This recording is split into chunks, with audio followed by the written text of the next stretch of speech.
20 experts couldn't solve the problem. Then a janitor passed by and fixed it in 1 minute, not realizing the millionaire CEO was quietly watching. What he did next surprised everyone. Before we begin, leave a comment telling us which city you're watching from. And when we finish, don't forget to rate this story from 0 to 10. Enjoy the story. This is unacceptable. 20 experts, 20, and no one can solve this variable? Shouted a frustrated engineer holding a cup of coffee. Richard's going to lose it, said another. For the third time that night, the shouting behind the frosted glass of the meeting room grew louder. Outside in the hallway, Valentina was cleaning the floor. She had one earbud in but kept the other ear free to listen to the corporate chaos around her. The meeting room door suddenly flew open. 3 engineers walked out looking exhausted. Dark circles under their eyes, clipboards in hand, and defeated looks on their faces. The last one carried 2 pizza boxes and looked like he'd trade his diploma for a bed. Once the elevator doors closed behind them, Valentina walked into the room. She put her mop in the corner, dropped the cleaning cloth into the bucket with a dramatic toss, and looked up at the huge digital whiteboard still showing the problem. "Well, look at this mess," she said, grabbing a dry cloth. "They didn't even bother to erase their failure." She was joking. But as she wiped the corners of the screen, her eyes stopped on the equation in the center. She paused. Wait a minute." She frowned, pointed at the numbers, took 2 steps back, then 3, leaned against the cleaning cart and crossed her arms. "They're doing all this to figure out something so obvious?" She stepped forward, grabbed a red marker, and without really noticing, started scribbling below the formula. A small adjustment here, a little change there. A few diagonal lines, a flip, a simple substitution. In less than a minute, a new math path appeared beneath the original one. "And that's done," she said, winking at the mop like she had just pulled off a magic trick. At that exact moment, a voice broke the silence. "Who did this?" Valentina jumped. Richard Carter, CEO of Carter Tech, was standing at the door, looking like he had just seen an alien in a NASA lab. Tall, serious, hair perfectly styled, and eyes that judged quickly and coldly. The kind of man who inspired more fear than respect. "Was it you?" he asked, walking in slowly. "No, it was Maria Clara," Valentina answered, pointing to the mop in the corner. Silence. "Just kidding. It was me."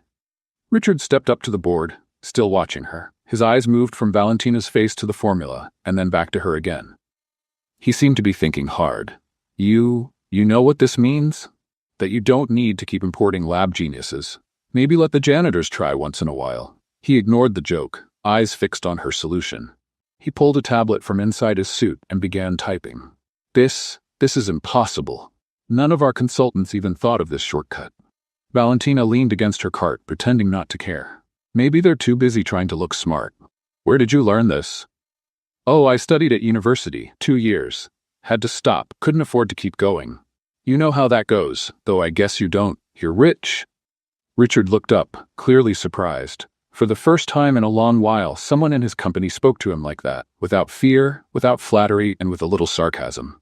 "You're funny," he murmured, almost to himself. "I'm a janitor. Being funny is how I survive." "Want me to wipe this off now?" she asked, pointing to the whiteboard. "No, leave it. I need to show the team tomorrow morning." He hesitated, then looked back at her. "You should come too." Valentina raised an eyebrow. "What?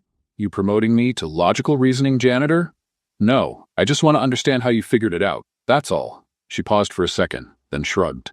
"As long as I can bring my mop, fine." Richard Carter, the CEO known for freezing entire rooms with just a look, let out a quiet sigh. "Deal." Valentina picked up the bucket, pushed the cart, and walked out like nothing had happened.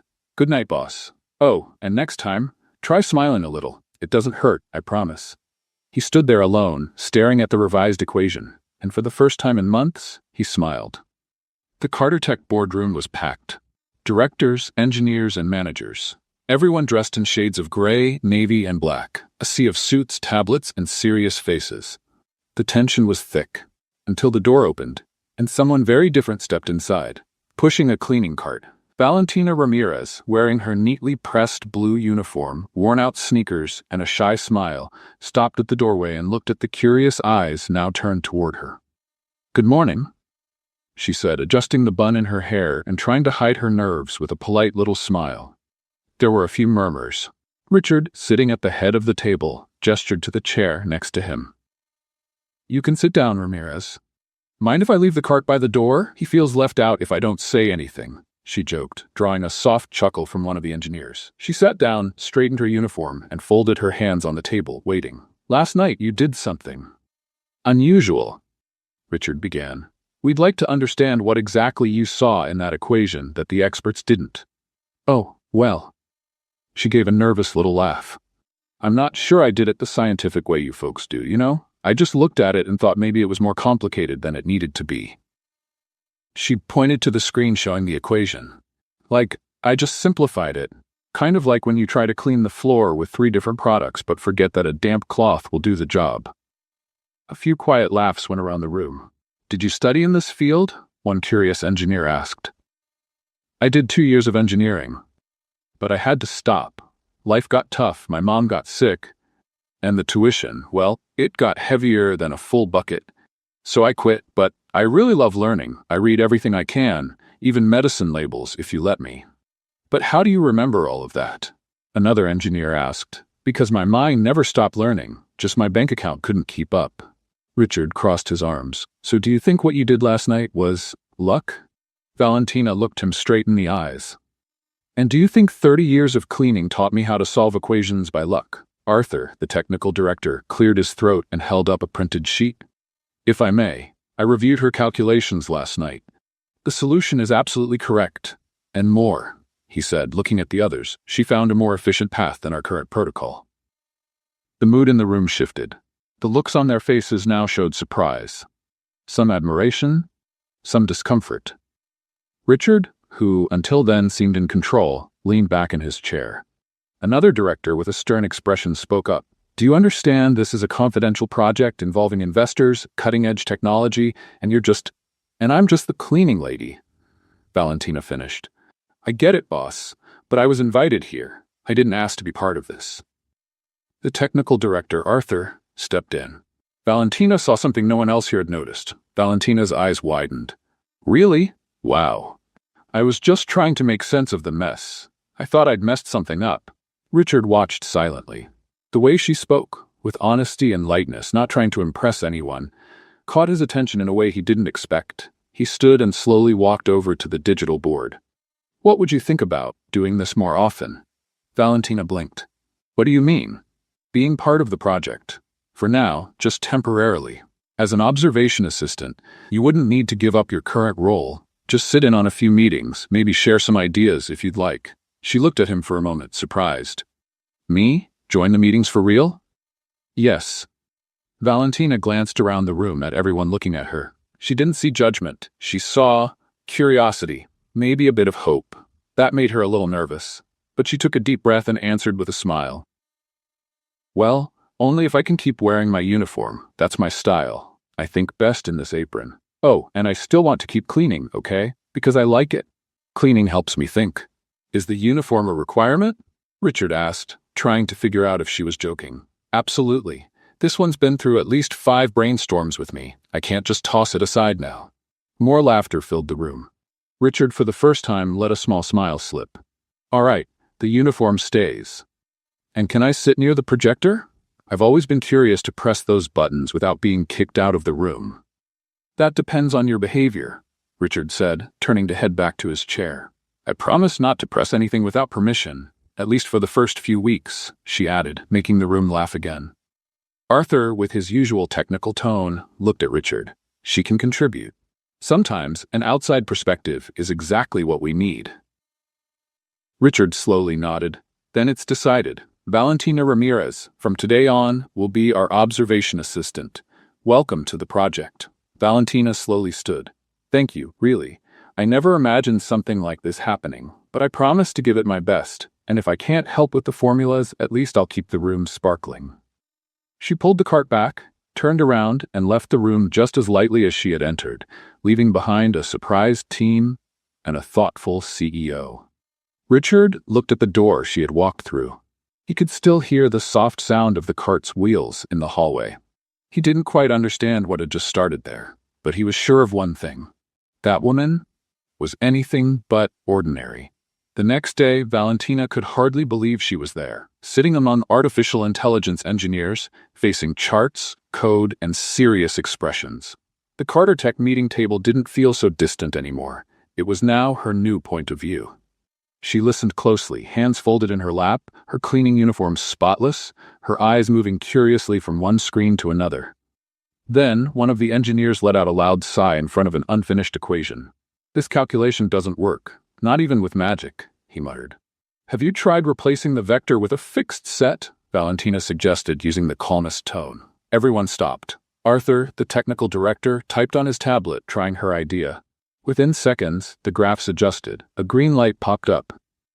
"It worked, again," he said, almost in disbelief. Valentina smiled and shrugged. "I just thought if the sink always clogs in the same spot, there's no use pouring more water. You've got to change the pipe, right?" Soft laughter spread around the table. But the most intrigued of them all was Richard, sitting at the far end, quietly watching everything. He tried to stay distant, professional, detached. But there was something about Valentina that challenged his logic. And it wasn't just the math. She spoke with ease, as if nothing was too big to handle. When the atmosphere got tense, she made light jokes that lifted the mood. When someone got lost in the complexity, she explained things like she was reading a recipe.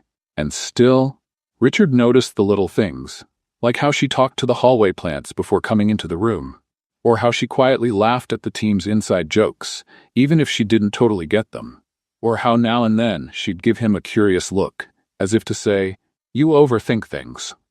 At the third meeting that week, Valentina helped solve another issue. "This is becoming a habit," Arthur said, clearly impressed. She laughed. "Careful, if I solve one more, you'll want to give me a bonus, then I'll have to figure out how to deal with income tax." Even Richard let out a quick smile, one he tried to hide. But someone noticed. Someone always does. "We're planning a team dinner tomorrow," said Rachel, one of the engineers. "Will you come with us?" Valentina hesitated. "Oh, I don't know. Aren't those things kind of fancy?" "It's just dinner, between coworkers. No formalities," Rachel insisted. Still quiet, Richard simply added, "It's important for everyone to be there. It's part of the team experience." Valentina took a deep breath and agreed. But as soon as she left work that afternoon, she panicked. "A dress? Shoes? Purse? All I've got is my cleaning uniform and a backpack with a crooked zipper," she told her neighbor, Mrs. Lucia, who immediately lent her a simple but elegant purple dress and a pair of earrings that had brought good luck since 1982. The next night, the restaurant chosen by the team had dim lights, soft music, and waiters who spoke too quietly. Valentina walked through the front door, and for a moment, every eye turned to her. The purple dress highlighted her delicate features, her loose hair fell over her shoulders, and something in the light of her eyes stood out. She looked different, but she was still herself. The first to notice were two Carter Tech analysts sitting near the entrance. "Who is she? A new investor?" "Must be. Look at her posture," and she came alone. While they whispered, Richard, already seated in the back, looked up and froze for a second. It wasn't just surprise. It shattered the image he thought he had of Valentina. This woman standing in front of him wasn't just the brilliant janitor who could solve equations. She was striking. She gave a shy wave to her colleagues and walked over. "Hi, I hope I'm not too dressed up. The only things I own with heels are my brooms," she joked, trying to hide her nerves. The table laughed. Richard didn't, but he was looking. A lot. During dinner, she talked with everyone. She told stories from the cleaning staff with such charm that the engineers laughed until they cried. She said she once confused a meeting room with the break room and almost swept right through a presentation. Even the quietest ones felt at ease. Richard watched from a distance. Her laugh was genuine, the way she tilted her head when listening, how she didn't try to impress anyone. And yet, she did. By the end of the night, as the group began to head out, she walked up to Richard. "Thank you for the invitation." "No need to thank me. It was fun, but tomorrow morning I'll be back, mop and all. With more brilliant ideas? If my brain helps, maybe. If not, the floor will shine, that I can promise." He nodded, still watching her like he was trying to figure something out that charts couldn't explain. Valentina said goodbye, gave a quick wave to everyone, and left. When the door closed behind her, Richard was still standing there, frozen, looking at the spot where she had been just moments before. And for the second time that week, he was left speechless. The next morning, everything was back to normal at Carter Tech. Quiet hallways, people rushing around, and technology everywhere. Valentina was in uniform, pushing her cleaning cart, one earbud in, a duster in hand. The same as always, at least on the outside. She was humming softly as she cleaned the floor near the main elevator. Her mood was cheerful, almost like she was dancing with the mop. Then the meeting room door opened, and Richard stepped out. He saw her from a distance, not in a hurry. He paused for a moment, watched as she talked to the fern near the water cooler, telling it that it looked happier after getting water. Then, he noticed the light ways she moved as she cleaned, almost like she was gliding through the tasks. Valentina noticed his stare and waved her cloth at him with a smile. "Good morning, boss. If you step here, I'll pretend I didn't see it." She joked. Richard just nodded, trying not to smile. They both walked to the elevator. The door opened and they stepped in. A quiet silence settled between them. Not the awkward silence between strangers, but the kind of silence between two people unsure what to say, or afraid to say too much. "You seem different today," he said suddenly. She looked surprised. "Oh, must be the new lavender disinfectant. I'm testing it to see if it calms nervous people in elevators." "No," he replied with a slight smile. "It's you. You seem more serious." "Sometimes I am. That's when the world feels a bit heavier than usual," she said, tugging the bucket's handle with her foot. Before he could ask what she meant, the elevator jolted slightly. Then, and again, and then, it stopped. The lights flickered. The panel went dark. "Oh no," Valentina muttered, turning to the buttons. "You've got to be kidding me." Richard pressed the emergency button. No response. He pulled out his phone. No signal. "Looks like we're stuck," he said, clearly uncomfortable. "Perfect," she sighed, sitting down in the corner with the bucket beside her. "I'm becoming an expert in odd situations with you around. Does this happen often?" "No, but when it does, you're always part of it. Coincidence?" "I hope so."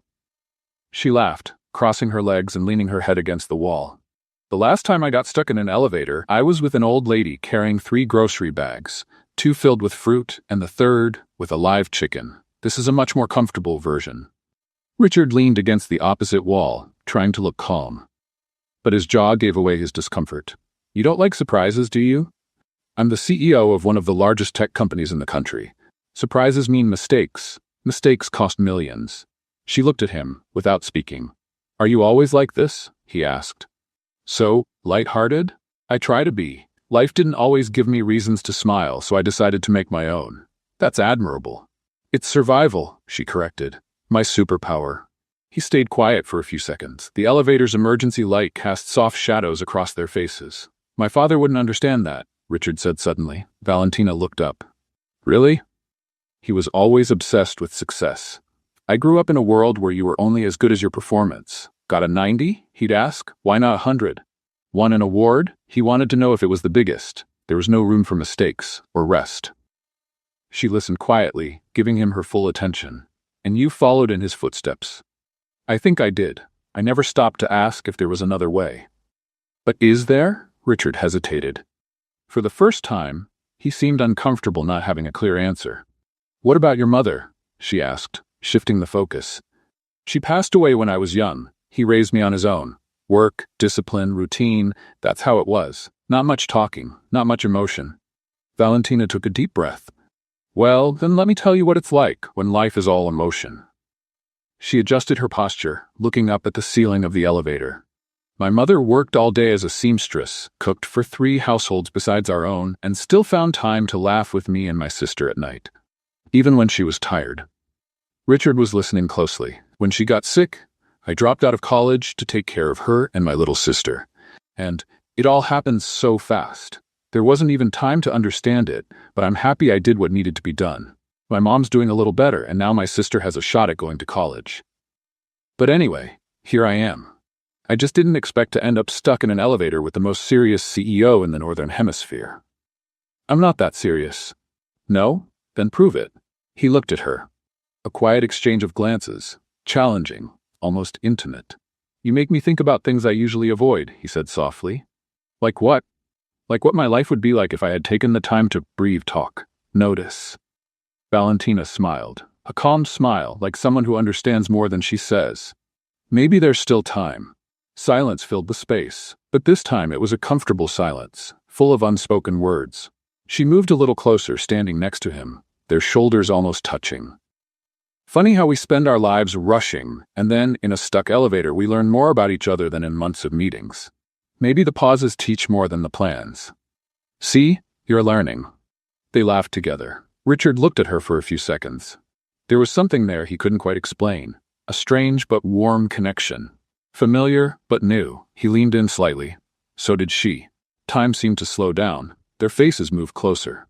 His gaze dropped to her lips, then returned to her eyes.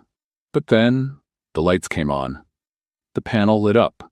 "Elevator in operation," said the robotic voice. "Preparing to ascend." Valentina's eyes widened and she stepped back slightly, fixing her hair like nothing had happened. "Wow, talk about a ruined movie moment," she said as she stood up. Richard cleared his throat, clearly flustered, but stood up right after. "Looks like we got out of it." "Yeah, we really did," she repeated, more quietly, looking at the door. When the elevator reached the top floor, Richard and Valentina walked out side by side, without saying a word. Something between them had changed. There was something unresolved, something quietly starting to grow. Valentina went back to her routine with her cleaning cart and her earbuds hanging from her shirt collar. In the hallways, people greeted her with more respect than the days before. She noticed, and she smiled. Meanwhile, Richard, buried in meetings and decisions, kept finding his eyes searching for Valentina between rooms. Without realizing it, he started waiting for her cheerful comments or the soft sound of her laughter in breaks. But then, a notification changed everything. An alert popped up on the public relations team's tablet and reached every department at once. "Scandal at Carter Tech. Latina cleaning lady without a degree works on billion-dollar project." The headlines spread like wildfire. Within minutes, gossip sites, tech outlets, and even morning shows were all covering the story. It went viral. The main photo showed Valentina standing by a whiteboard, smiling, in her cleaning uniform with her badge clipped to her pocket. The caption read, "Identified as a cleaning lady with no higher education, the young woman is reportedly involved in high-level technical decisions." Social media comments ranged from mockery to outrage. Next thing you know, the bus driver will be the lead engineer. This is what happens when people confuse diversity with competence. No degree needed, just know how to scrub? Valentina found out while she was washing the windows in the project room. One of the interns, not realizing she was nearby, said out loud, "Did you see the cleaning lady genius scandal?" She slowly turned around. When she saw the screen on the intern's phone, it felt like the ground disappeared beneath her. It was her face, her story. Her dignity turned into a joke. Quietly, she set the cloth down on the counter and walked to the locker room. She stayed there for nearly half an hour, staring at herself in the mirror. When she came out, she walked to the break room and saw part of the team gathered, talking about the news. Some looked away as soon as she entered. Others stared openly, curious. She kept her head high. "You all know I'm here, right?" she said in the firmest tone she had ever used. "You could at least wait until I'm out of the room before talking about me." The silence was instant and uncomfortable. Meanwhile, Richard stood in front of the crisis room screen, watching the fallout unfold. "Find out who leaked this," he told the IT team, "and remove all unauthorized images from everywhere."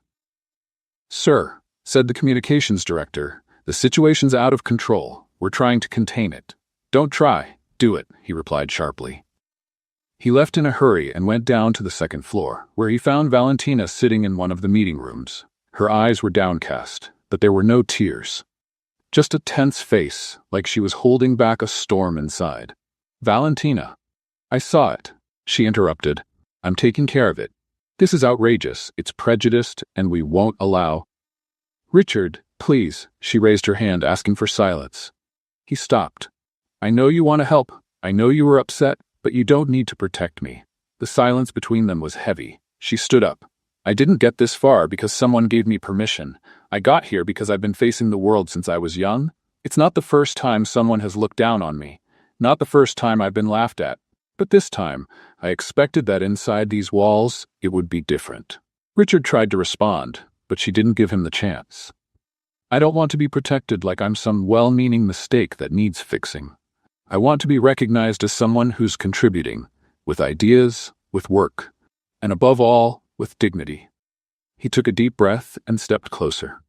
"I do recognize all of that, and I won't let them take away the value of what you're doing. Then respect me when I say that. For now, I need some time." She took off her badge, the one she proudly wore every day, and placed it on the table. "I need to think about whether I still want to be part of a place where a person's worth is measured by the title on the wall, and not by the ideas they bring to the table." Without waiting for a reply, she turned and left the room. She walked down the hallway, ignoring the looks and whispers, went to the front desk, signed out for a temporary leave, and walked out of the building without looking back. Richard stayed by the table for a few minutes.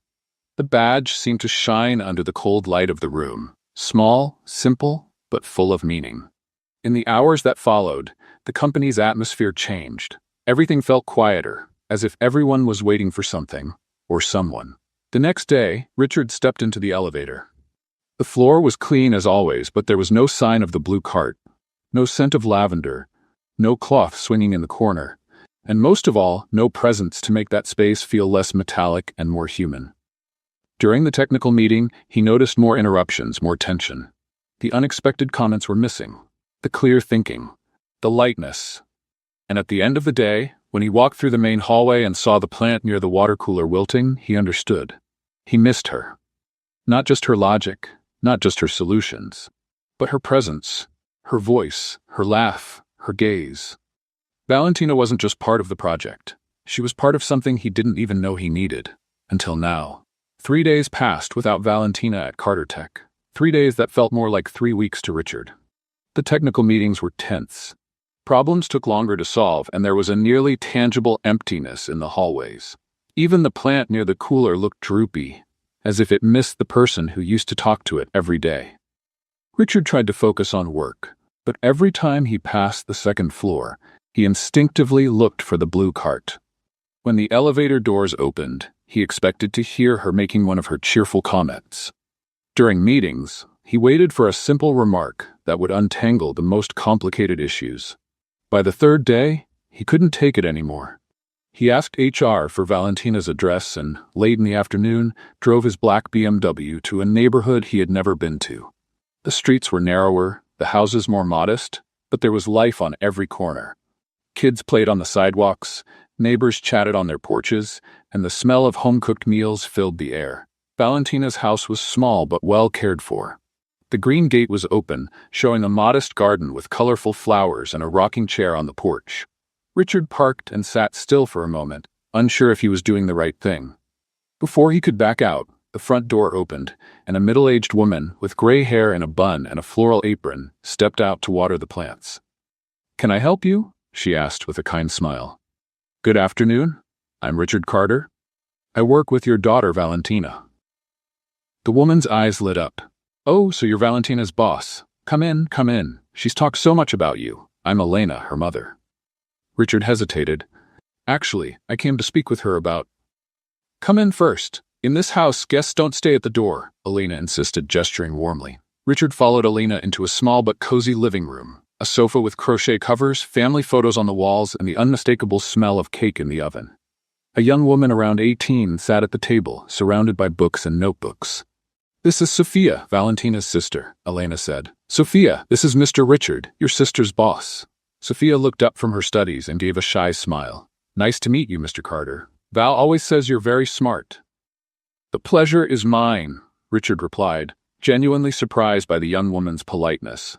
Elena disappeared into the kitchen and returned with a tray of coffee and slices of still warm carrot cake. "Please, have a seat. Valentina's out back, tending to the plants. She does that when she needs to think." Richard accepted the coffee, impressed by the family's natural hospitality. There was no luxury here, but there was something his millionaire home never had: warmth. "Sophia's in her last year of high school," Elena said with clear pride. "She wants to go to medical school. Valentina works hard to help pay for her college." "Medicine is a demanding field," Richard commented. "I know," Sophia replied, with determination. "But Val always says that if we don't dream big, we'll never know what we're capable of." Just then, Valentina appeared in the doorway, wearing a simple t-shirt and with her hands still covered in dirt. When she saw Richard, she stopped in her tracks. "What are you doing here?" "Valentina, is that any way to greet a guest?" Elena scolded.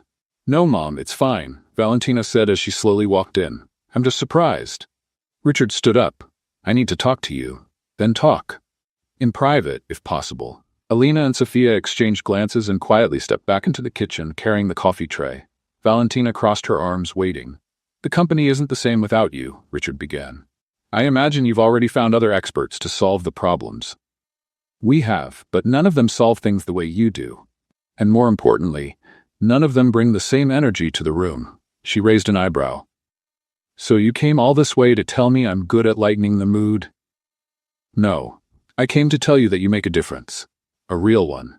And that the company lost more than a smart consultant. It lost someone who made me see things differently. Valentina studied him for a few seconds. Richard, I'm not coming back to be treated like a mascot, or like some interesting exception that you all tolerate. You wouldn't be. We have an important presentation this Friday. Silicon Valley investors. They'll decide whether to fund the next phase of the project. I want you to lead the presentation. Me? You know the project better than any of us. And you have a gift for explaining complex things in a simple way. They'll love that. Valentina hesitated. What if I mess it up? Impossible. You don't mess things up, you work magic. Elena quietly appeared in the doorway. Sweetheart, can I say something? Valentina nodded. You always told me that when we have a talent, we're not supposed to hide it. We're supposed to use it. And if there are important people who want to see what you can do, maybe it's time to show them. And besides, Sophia added, joining her mother, you always say we shouldn't give up at the first sign of trouble. Richard watched the exchange between the three women. There was trust, mutual respect, and above all, unconditional love, something he had never experienced in his own family. All right, Valentina said at last. I'll come back, but on one condition. What's that? You stop trying to protect me and start treating me as an equal.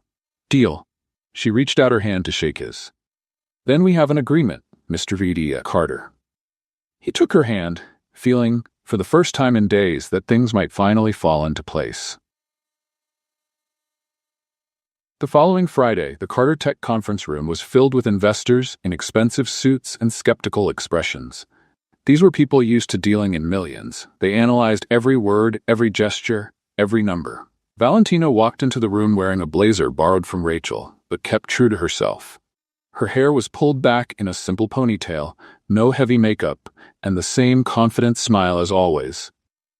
Good morning, she said, connecting her laptop to the projector. I know you're used to presentations full of technical terms and complex graphs, but today I'm going to show you why our project works using something we all understand, real-world results. For 40 minutes, Valentina explained each part of the artificial intelligence system using clear and relatable examples. When she talked about learning algorithms, she compared them to teaching a child to walk. When she explained computing efficiency, she used the example of a well-organized recipe in the kitchen. The investors, who started off skeptical, began leaning forward, asking questions, asking for clarification, showing genuine interest. The difference with our system, Valentina concluded, is that it doesn't just process data. It understands context, like an experienced person who doesn't just follow instructions, but knows when to adapt the rules to get better results. When she finished, the room stayed silent for a few seconds. Then one of the lead investors stood up and started clapping. The others followed. Miss Ramirez, said the head of the investor group, in 20 years of funding tech startups, I've rarely seen someone explain such complex ideas so clearly and convincingly. Thank you, Mr. Morrison.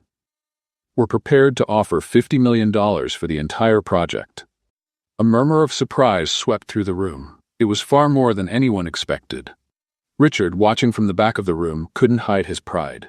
Valentina hadn't just done well. She had won over seasoned investors with her honesty and intelligence. After the investors left, the Carter Tech team celebrated quietly. Valentina was congratulated by everyone, but once things calmed down, she walked over to Richard. 50 million? Seriously? You made that happen. Not me. Not the company. You. She smiled, finally allowing herself to enjoy the victory. You know what this means? That you're brilliant? That now I can pay for Sophia's college without worrying. Richard smiled, realizing that even in her biggest professional triumph, Valentina still put her family first. And it also means, she added, that maybe you were right. I really can make a difference. I've always known that. For the first time since they met, they looked at each other without rush, without interruptions, without misunderstandings, and both of them knew something had definitely changed between them. The news of the $50 million deal spread through Carter Tech like wildfire. Within hours, every department was talking about Valentina's presentation and the incredible outcome.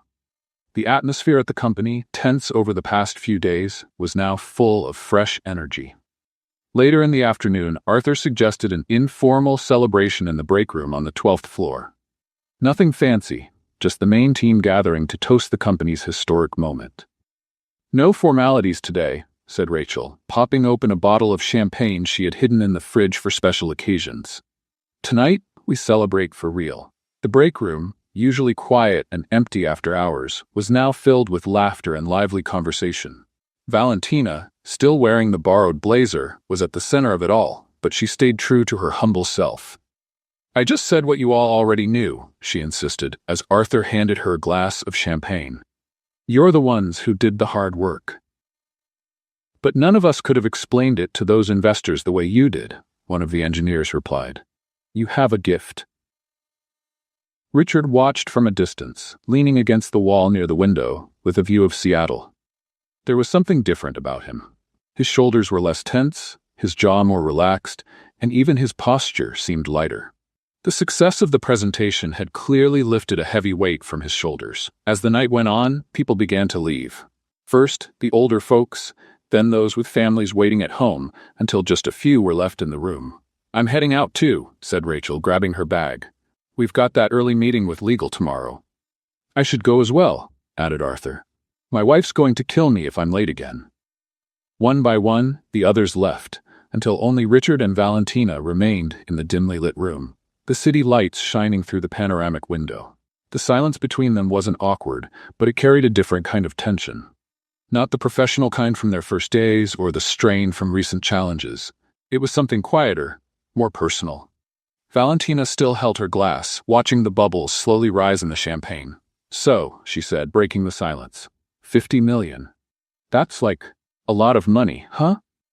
Richard let out a quiet, genuine laugh. "It is quite a bit, yes? I guess now you can buy more identical suits for your wardrobe," she teased, flashing a playful smile. "My suits aren't identical," he defended, pushing off the wall and walking toward her. "Oh, they're not? Let me see." She pretended to study him closely. "This one's navy blue. Yesterday's was navy blue. The day before, navy blue again. They have different shades." "Shades?" she laughed, nearly spitting out her champagne. "Really? You use the word shades to talk about clothes?" Richard moved a little closer, picking up his own glass from the coffee table. "And what's wrong with nuance?" "Nothing wrong, it's just very you." "And what does that mean?" Valentina looked at him, realizing how much closer they were now. He was only a few steps away, and there was something different in his eyes. Less guarded, less controlled. "It means you overthink everything, even the color of your clothes. And you think that's a bad thing?" "Not bad, just a bit much. Sometimes it's nice to just let things happen naturally." "Like now?" His question carried a second layer of meaning, and they both knew it. Valentina felt a flutter in her stomach, but she didn't pull back. "Like now," she said quietly. Richard stepped closer. They were now close enough that she could smell his subtle scent, a mix of wood and something lightly citrusy. "You know today was amazing, right?" he said, slightly changing the subject, though he stayed close. "It was just work." "It wasn't just work. It was you being you, and that made all the difference." Valentina felt her face getting warm. "Are you complimenting me, Mr. Carter?" "I'm stating a fact, Miss Ramirez." They laughed together, and the air between them grew more charged. It was as if all the previous moments, the elevator, the meetings, the teasing, the glances, had led exactly to this one. "You know what the best part of today was?" Valentina asked, turning slightly to set her glass down but staying close to him. "What?" "Seeing you smile. A real smile. Not that corporate one you give the investors." "I do smile. You kind of fake a smile. It's not the same." Richard was quiet for a moment, thinking about her words.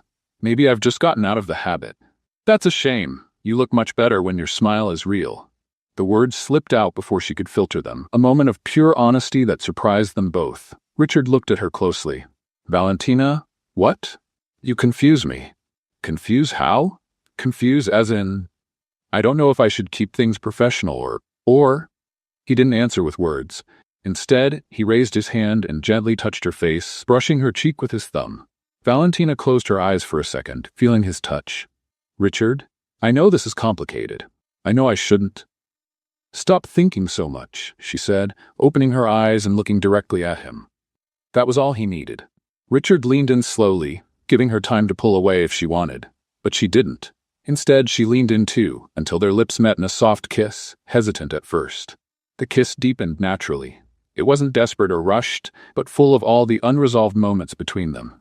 His hands moved to her waist, hers rested on his chest, feeling his quickening heartbeat. When they finally pulled apart, their foreheads touched as they caught their breath. That was, Richard began. Unexpected, she finished with a small smile. A good kind of unexpected? A very good kind.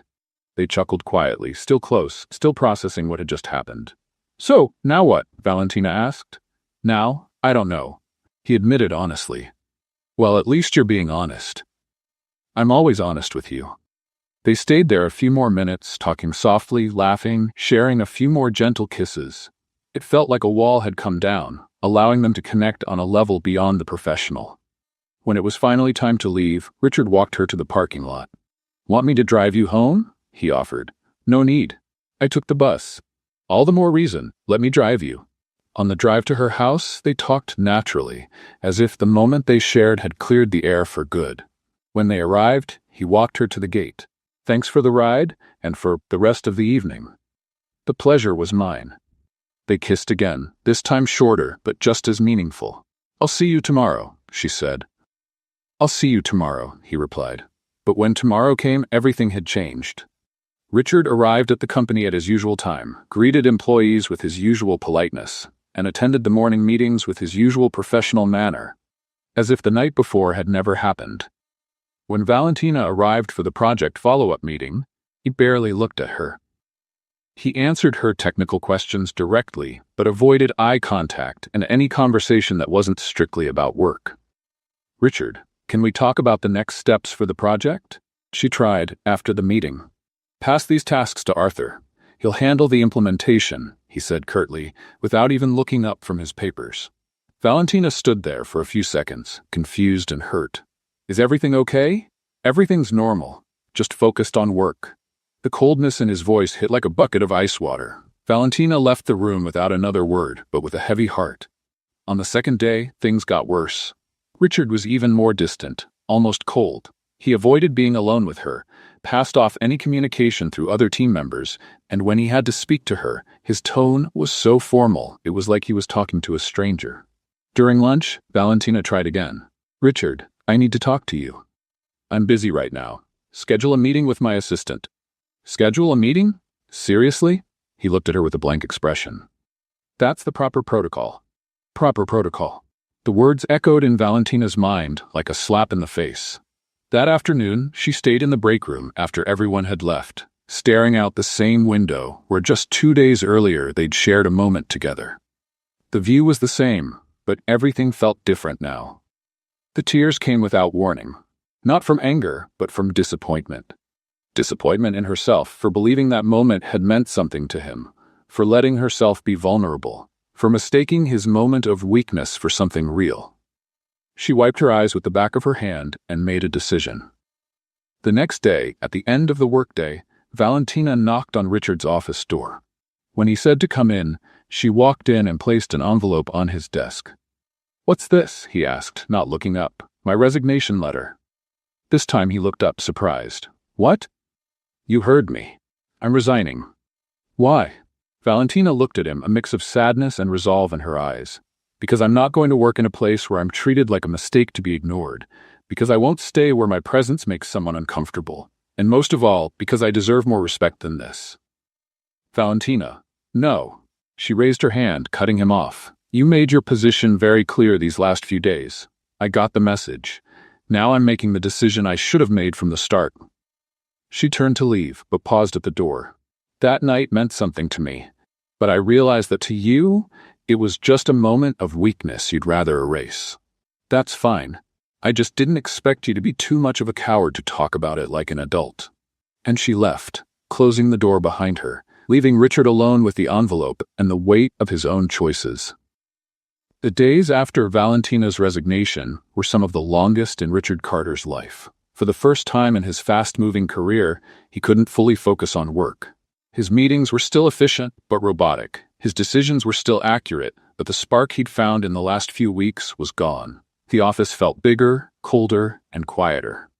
Even the team noticed the difference. Arthur tried bringing it up a few times, but Richard shut down any conversation that came close to Valentina's name. On the third day, he couldn't take it anymore.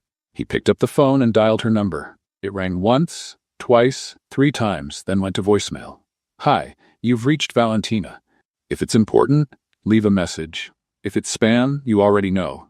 He hung up without leaving a message. He tried again the next day, and the next. Same result, voicemail. On the 5th day, after one more failed call, Richard made an impulsive decision. He canceled his afternoon meetings and drove to Valentina's house. When he got to her neighborhood, everything looked exactly the same as on his first visit. But something in the air felt different. The same kids played in the street, the same neighbors chatted on their porches. But now, Richard felt like an outsider. He parked in front of the house and sat in the car for a few minutes before finally stepping out. He took a deep breath and walked up to the green gate. Elena was in the garden, watering the same colorful flowers. But when she saw Richard, her warm expression turned into something more guarded, almost protective. "Good afternoon, Mrs. Elena," he greeted her, trying to sound casual. "Good afternoon, Mr. Carter," she replied, without the warmth of their first meeting. "I'd like to speak with Valentina, if possible." Elena looked him over for a few seconds, as if weighing his intentions. "She's not here," she said finally. "Do you know when she'll be back?" "No." "Would you mind letting her know I stopped by?" Elena sighed and wiped her hands on her apron. "Mr. Carter, with all due respect, my daughter is a strong woman, but she also has a sensitive heart. If she doesn't want to talk to you, she must have her reasons." Richard lowered his head, understanding the message between the lines. "I made a mistake, a big one. That's between the two of you. But if you'll allow me a piece of advice," Elena stepped closer to the gate, "when you hurt someone you care about, there's no use waiting for time to fix it. Sometimes you have to go after them and show you've truly changed." Richard nodded, thanked her, and walked away. But Elena's words echoed in his mind the whole way back.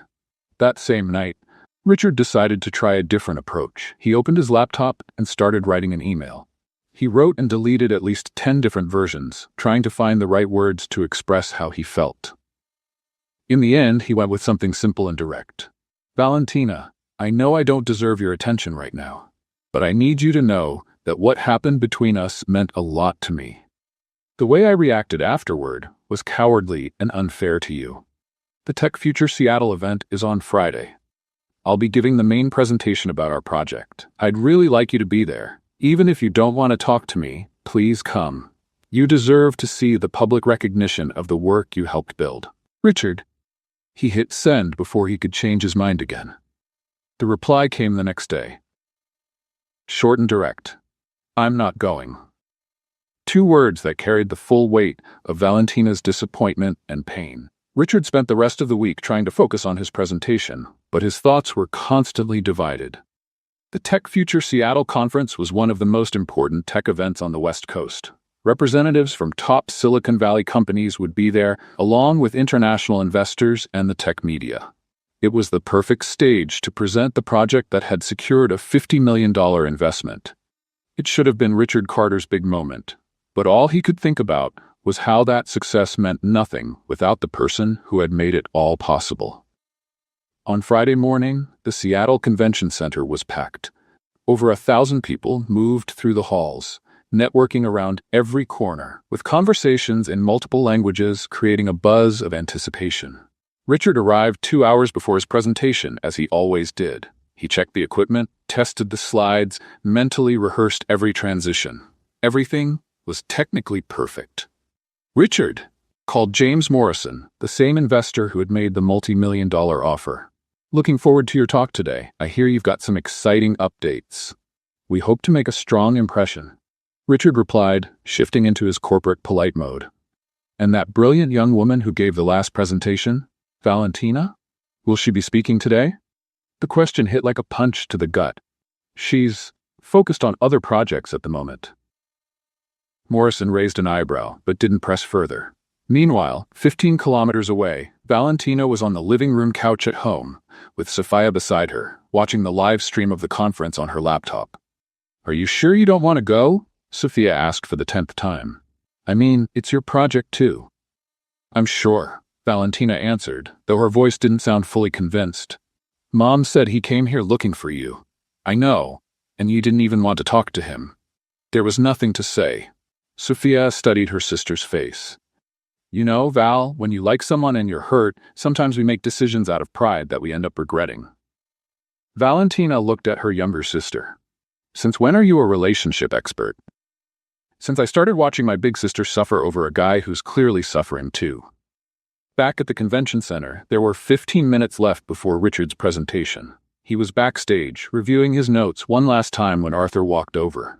"All set, boss?" "All set," Richard confirmed, though something in his voice sounded different. "You okay? You seem tense." "I'm always tense before big presentations."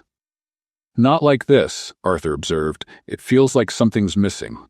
Richard didn't answer, but Arthur was right. Something was missing. Someone was missing. The announcer stepped onto the main stage.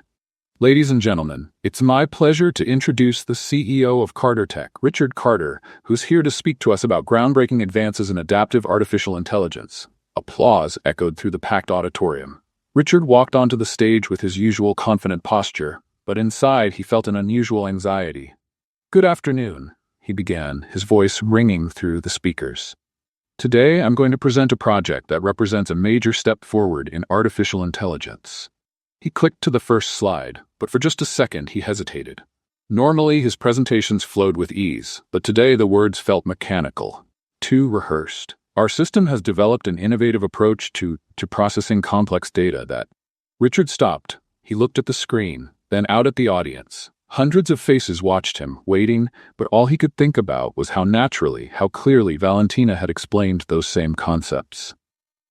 "That allows us to—" he tried again, but the words wouldn't come. A low murmur began to spread through the audience. Richard Carter, known for his flawless presentations, was clearly frozen.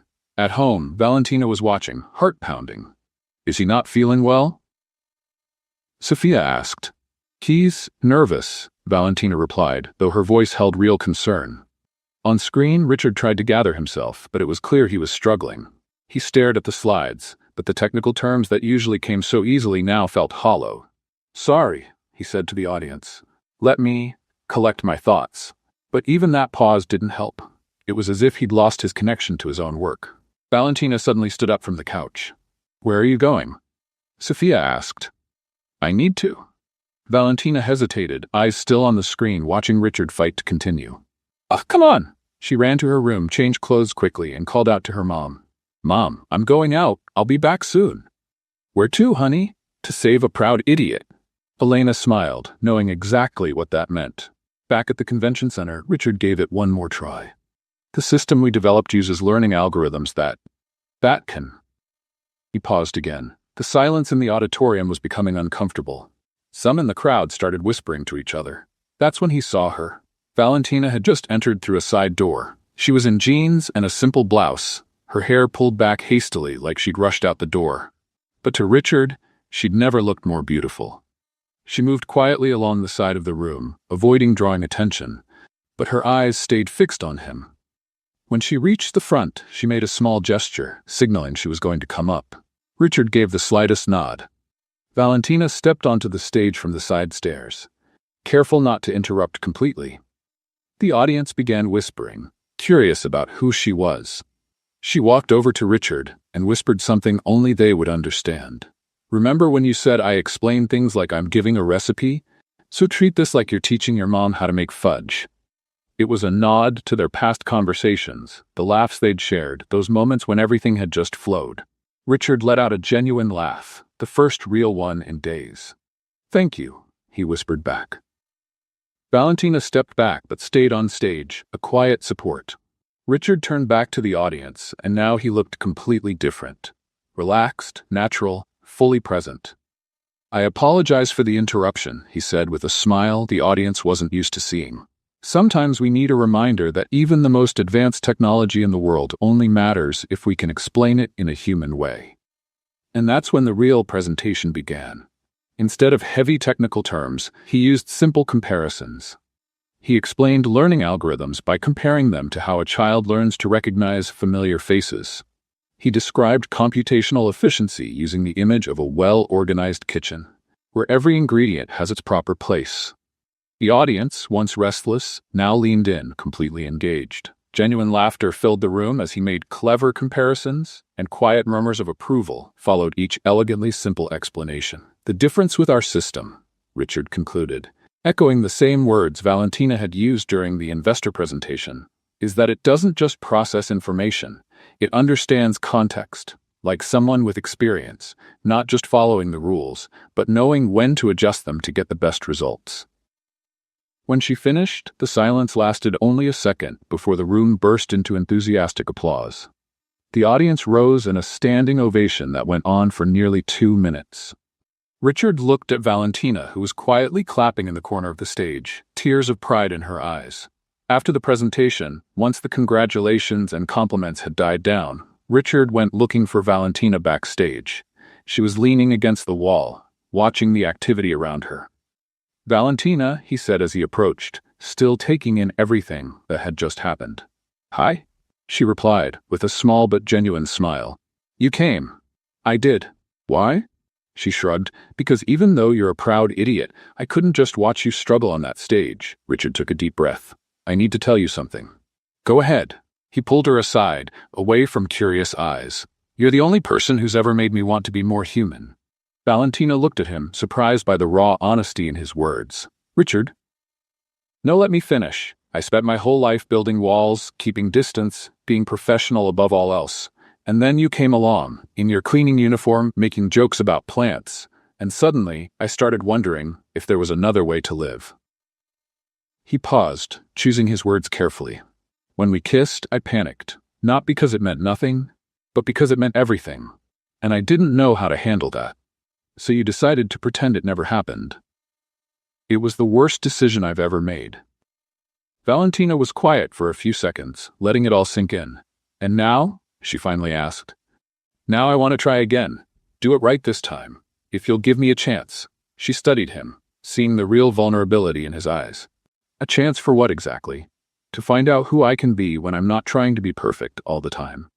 Valentina smiled, really smiled, for the first time in days. "That's going to take some work, you know. I'm counting on it." And for the first time in days, they both smiled for real. In the days following the conference, everything at Carter Tech started to change. Richard was more relaxed, more engaged in meetings, and even his smiles felt more natural. Valentina was now officially back on the project, with a formal position as a specialist consultant, a fair salary, and the recognition she deserved. They worked together with a rhythm that impressed the whole team. Ideas flowed easily, problems were solved faster, and there was a new lightness in the air that hadn't been there before.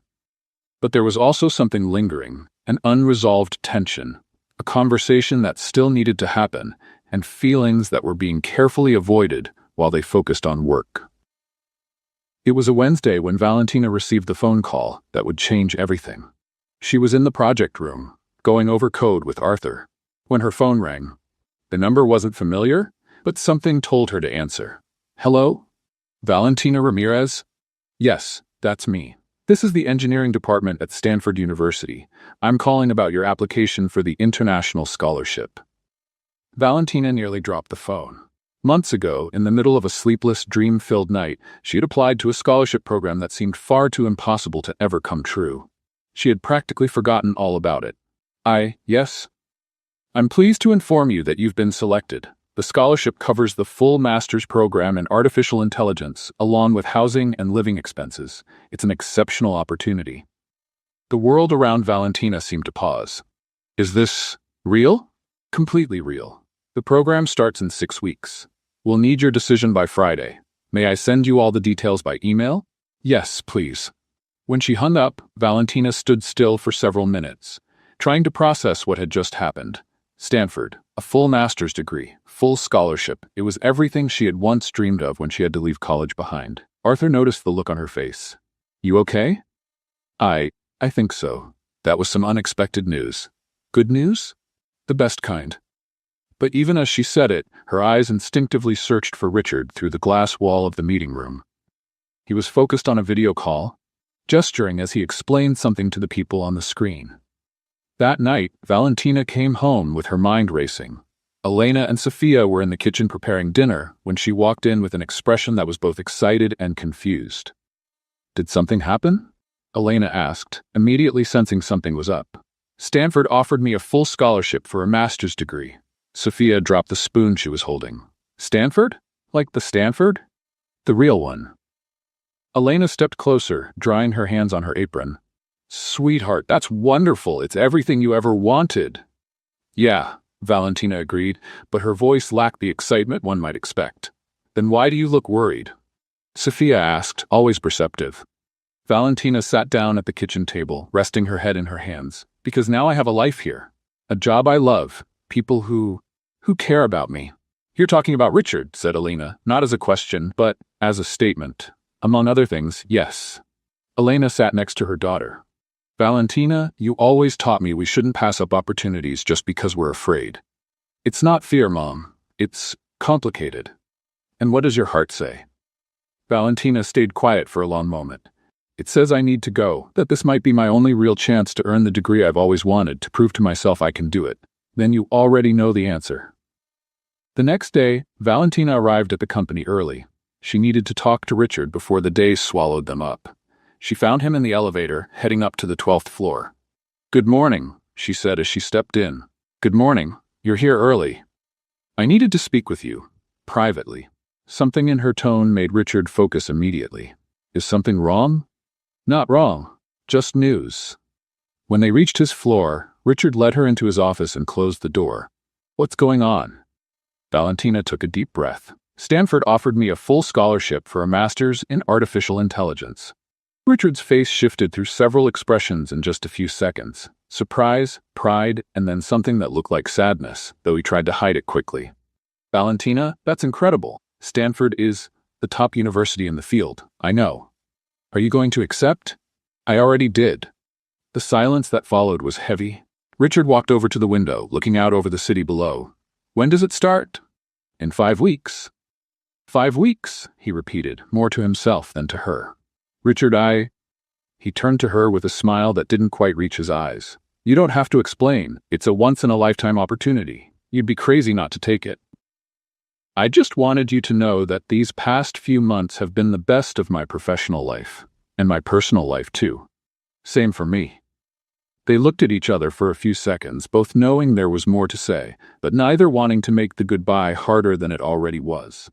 "I'm going to miss you," Richard said finally. "I'll miss you too. The company won't be the same without you. You'll be fine. You're all brilliant. You're the one who brought the brilliance." In the weeks that followed, Valentina split her time between wrapping up projects at Carter Tech and preparing for the move.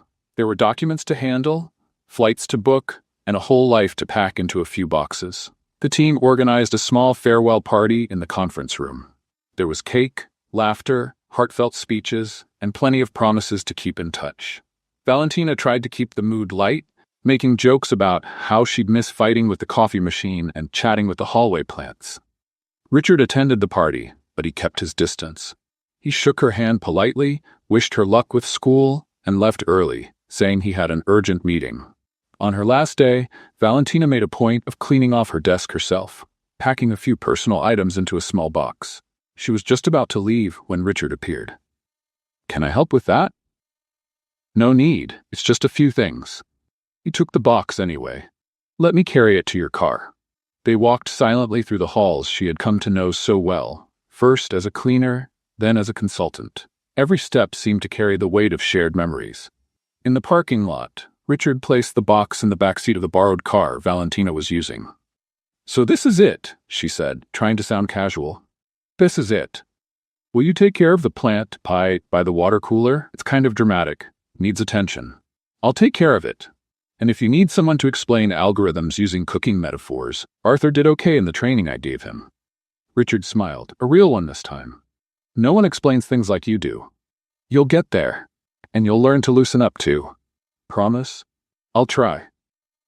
She reached out to shake his hand, but he ignored it and pulled her into a hug. A long, tight hug filled with all the unspoken things between them. When they pulled apart, both had tears in their eyes. "Take care of yourself, Valentina." "You too, Richard."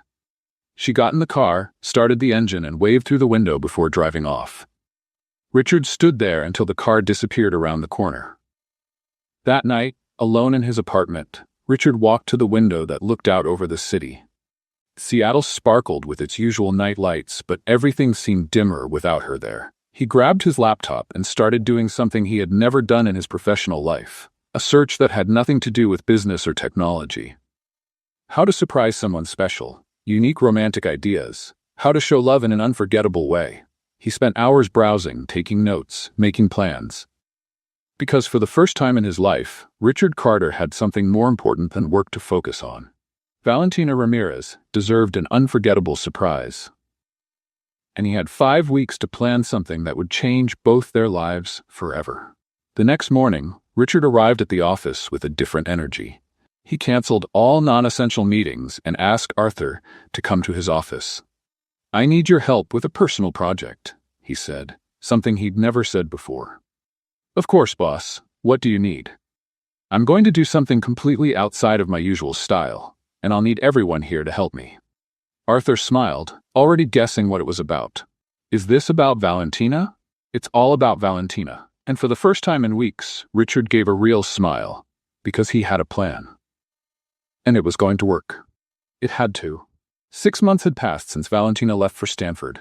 6 months of intense classes, advanced labs, late-night study sessions, and the constant feeling that she was exactly where she was meant to be. The master's program was everything she'd hoped for. Challenging, inspiring, and life-changing. But there were moments, especially during the quiet nights in her dorm room, when her mind drifted back to Seattle. To corporate hallways, to office plants that needed conversation, and to a blue-eyed CEO who had learned how to truly smile. They kept in touch now and then. At first, through professional emails, later, more casual messages. Richard always asked about her classes, she always asked about the company, and about the plant near the water cooler. Neither of them mentioned missing each other. But the feeling was always there, between the lines. Sophia's graduation was set for a Friday in June. Valentina had gotten special permission from the university to come back and be there for the most important academic moment in her sister's life. Sophia had been accepted into the medical program at the University of Washington with a partial scholarship, something Valentina could now help support with her own research grant. The flight back to Seattle was filled with nerves and anticipation. Valentina didn't know if she'd see Richard, if he even knew she was coming, or if it would just be another short, quiet visit with her family. When she arrived home, the welcome was as warm as ever. Elena cried. Sophia screamed with joy, and the whole neighborhood seemed to know that Elena's daughter was back from the fancy university. "You've changed," Elena said, studying her daughter's face during dinner. "Changed how?" "More grown up, more confident. Stanford's been good for you." "It has," Valentina agreed, though there was something in her voice that didn't escape her mother's ears. "But?" "No but, Mom. I'm happy." "Happy isn't the same as feeling complete," said Sophia, always the observant one. Valentina changed the subject. But she knew her sister was right. The graduation ceremony was set to take place in Sophia's school gym, decorated with blue and gold banners and rows of neatly arranged chairs. Valentina arrived an hour early, helping the family find good seats and chatting with other proud parents. She was taking pictures of Sophia in her cap and gown when she noticed something odd. Staff were setting up something that definitely hadn't been there during their visit the day before. A small extra stage, complete with a professional sound system. "That's strange," she murmured to Elena. "That wasn't there yesterday when we came to check the place out." "Maybe it's for the keynote speaker," her mother suggested, though she looked just as puzzled. The ceremony began right on time. Sophia looked radiant as she walked gracefully across the main stage to receive her diploma. Valentina cried with pride when her sister's name was called, remembering all the sacrifices they'd made to get to that moment. After the diplomas were handed out, the school principal stepped up to the microphone. "Before we close our ceremony," he said, "we have a special presentation, a guest who insisted on being here today for a very personal tribute." Valentina frowned. That definitely hadn't been part of the program. Please welcome Richard Carter, CEO of Carter Tech. Valentina's heart stopped. Richard stepped onto the additional stage wearing a sharp navy blue suit, but there was something different about him. He looked nervous, almost vulnerable. He adjusted the microphone and looked straight at her in the crowd. Good evening, everyone. I know I'm interrupting an important celebration, and I apologize for that. But sometimes, when you meet the person who completely changes your life, you can't wait for the perfect moment. You have to create it. Curious murmurs spread through the crowd. Valentina was frozen, unable to fully process what was happening. A few months ago, I met an extraordinary woman. A woman who solved a problem that 20 experts couldn't. A woman who taught me that intelligence doesn't come with a diploma, that wisdom isn't tied to a zip code, and that sometimes the best solutions come from the most unexpected places. He paused, clearly emotional. Valentina Ramirez, you used to clean the floors at my company, but you ended up cleaning my heart. A collective awe echoed through the room. Elena held onto Valentina's arm, who sat wide-eyed. You taught me how to really laugh. You showed me that talking to plants isn't crazy, it's kindness. You showed me that explaining complicated things in simple ways is a rare gift. And most of all, you taught me that I could be a better person if I stopped trying so hard to be perfect. Richard took a deep breath, visibly nervous. I know you're at Stanford now, chasing your dreams, and I don't want to get in the way of that. But I also know life is too short to let love slip by just because the timing isn't ideal. He stepped down from the stage and began walking toward her. The audience turned as he passed, creating a path between the chairs. Valentina, when you left, I realized that professional success means nothing if you have no one special to share it with.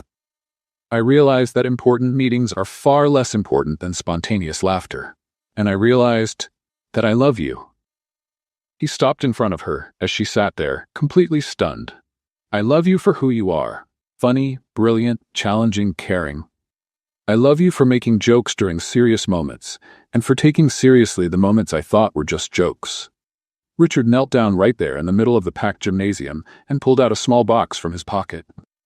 Valentina Ramirez, will you marry me? And before you answer, just know, I already spoke with Stanford. They have an executive master's program that allows remote learning. You don't have to choose between your dreams and us.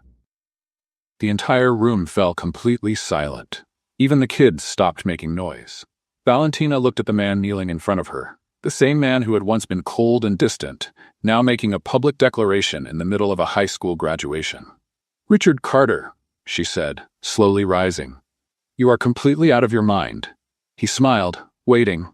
And I love that about you, she finished, holding out her hand for him to slip on the ring. The room erupted in applause and cheers.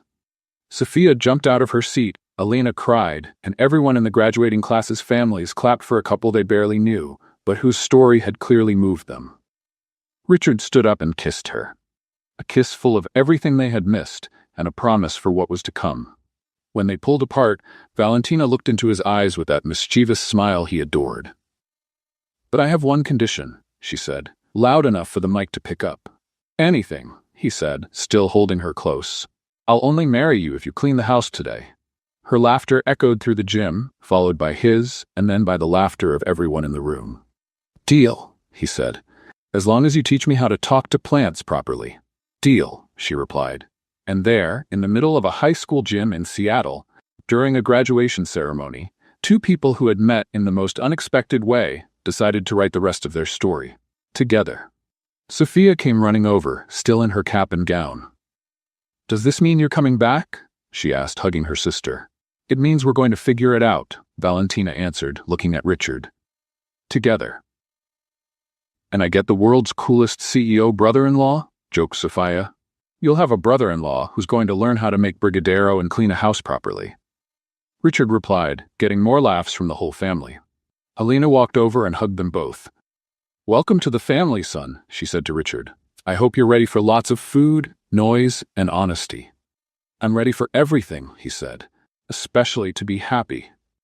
And as the graduation party carried on around them, Valentina and Richard stood there, hand in hand, planning a future that would be anything but predictable.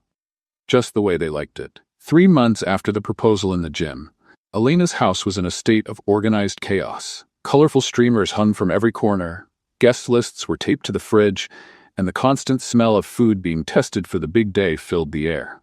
Valentina had decided she wanted a wedding that truly reflected who they were: genuine, fun, and full of love. No fancy ballrooms or over-the-top decorations. The ceremony would take place in the family's backyard, with Latin food prepared by aunts and cousins, and a playlist mixing salsa, merengue, and even a few elevator music tracks that had become inside jokes between the couple. "Are you sure you don't want something a bit more sophisticated?" Richard asked for the 10th time, while helping hang string lights between the backyard trees. "Richard Carter, if you ask that again, I'll marry Arthur instead," Valentina warned, adjusting the flowers she'd picked up herself at the Central Market.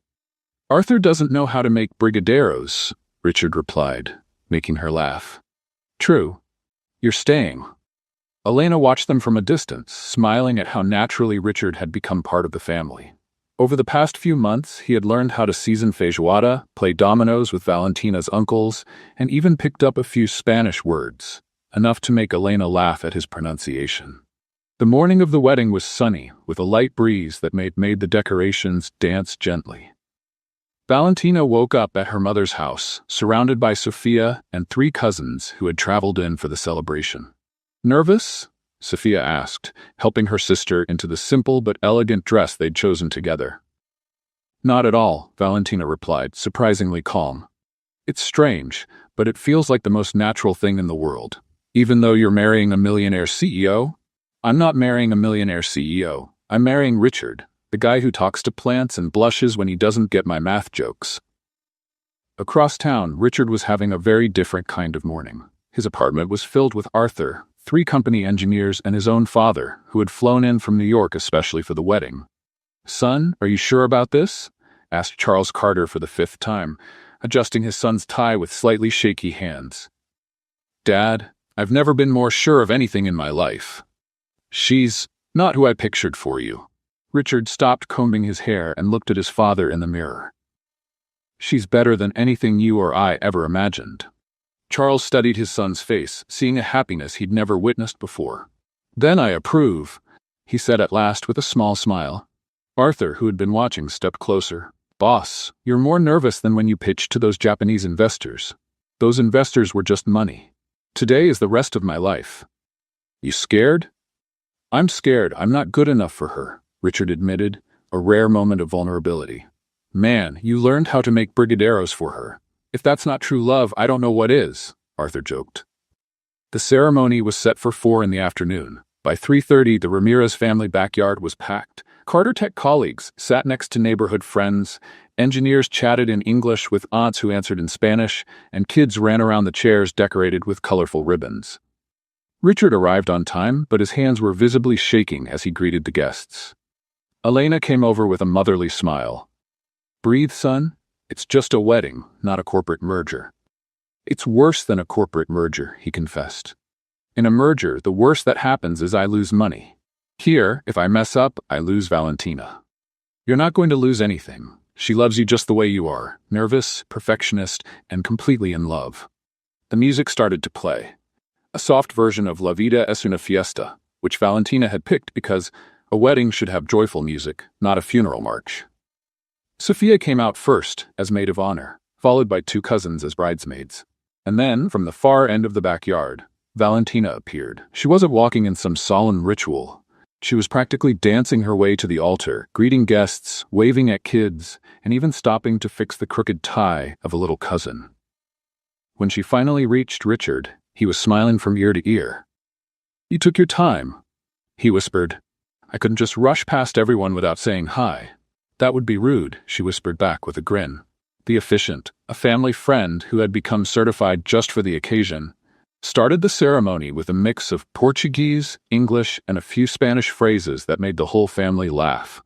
"We are gathered here today to celebrate the love between Valentina and Richard, a love that began in an unusual way, grew in unexpected ways, and is now becoming official in, well, an unusual way too," he said, gesturing toward the decorated backyard.